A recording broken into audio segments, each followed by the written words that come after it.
Pakain tayo ng mga kalapati nga natin isasampa mamaya. So mga finisher nga ng bigan, yung ginagayak nga natin na to. So pinakain na natin. Ayan. So pakita ko sa inyo yung patuka nga natin. Ayan. Ganyan yung patuka na pinakakain namin sa panlaban. So ayan. Tumutuka na sila. So binigyan namin ng mga kapares yung panghagis nga natin. So ayan, hinahabol nga nung isa. Mukhang habol na habol.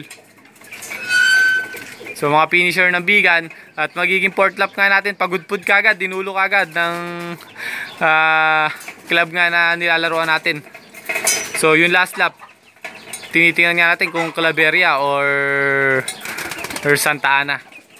So hindi na nakakain ng maayos tuloy ito.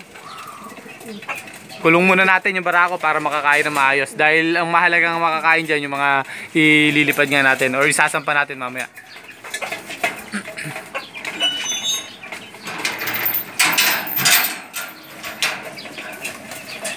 Medyo marami naman ang nakain yun, ano? Kanina pa natin kinakain kasi yan. So 3 takal yung binigay nga natin. So magagandang kumain, lalo na itong isang checkered nga natin na itong isasampa. Ayan, ayan.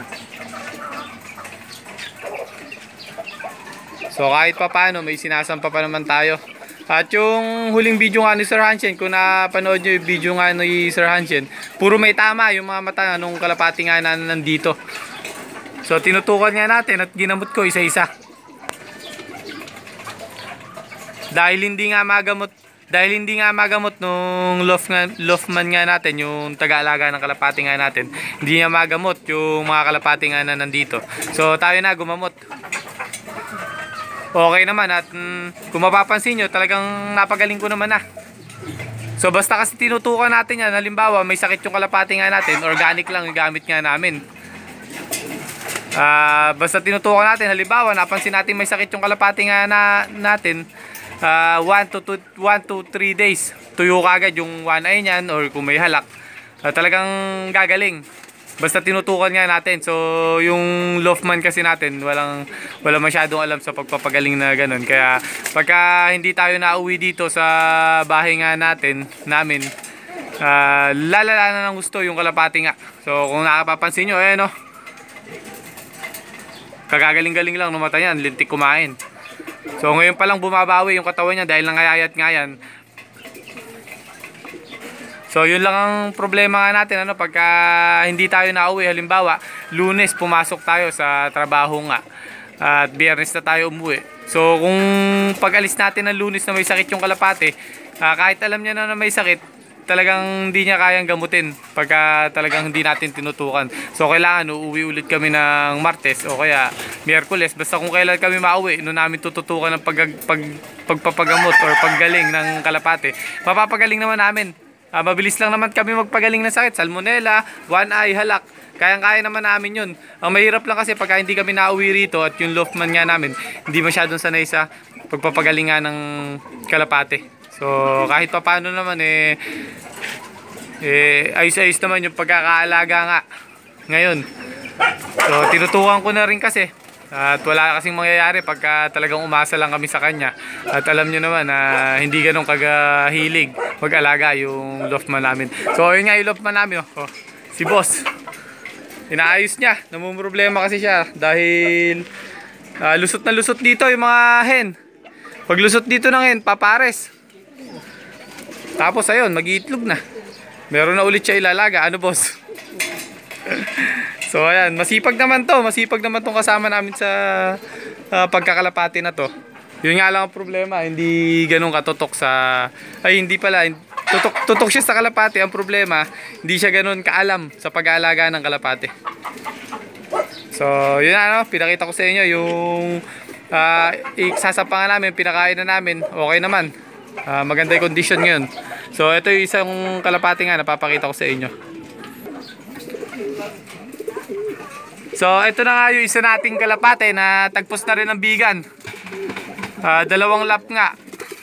Clock siya, tapos bigan late ng 30 minutes. So yung second lap nga niya, 1 week na may one eye. Tapos yung third lap nga yung bigan, 1 week na may sipon. So nung pag-uwi, may sipon. Hanggang pag uwi nga may sipon. Hinayang na hinayang ako. Kaya bala ko i-stop na to. Hindi ko nasasampan ng pagudpod. Sayang yung ibon na to dahil simula training talagang umuwi sa oras. Hindi siya umuwi ng late. Pero lang pagka may sakit. So kaya ginawa nga natin, ayan, pinagaling na natin.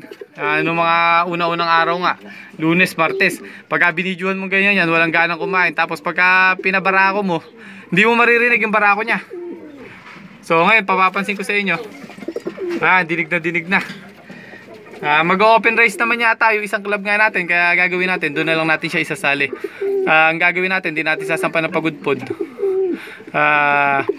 Purga na mamayang hapon na to. Hindi ko na pakakainin ngayon. Isasama ko yung mga pang norte nga natin na ililipad yan. Pupurgahin na rin natin yan lahat. So 6 sila.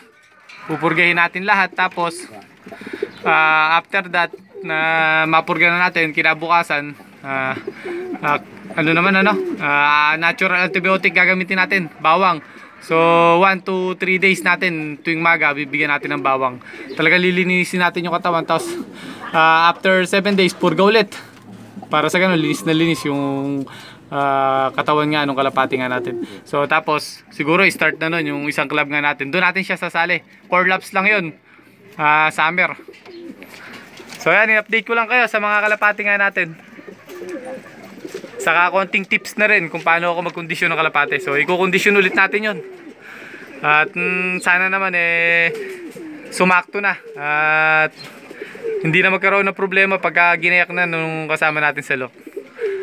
So yun lang in-update ko lang kayo yan. Ito yung mga pang norte nga natin.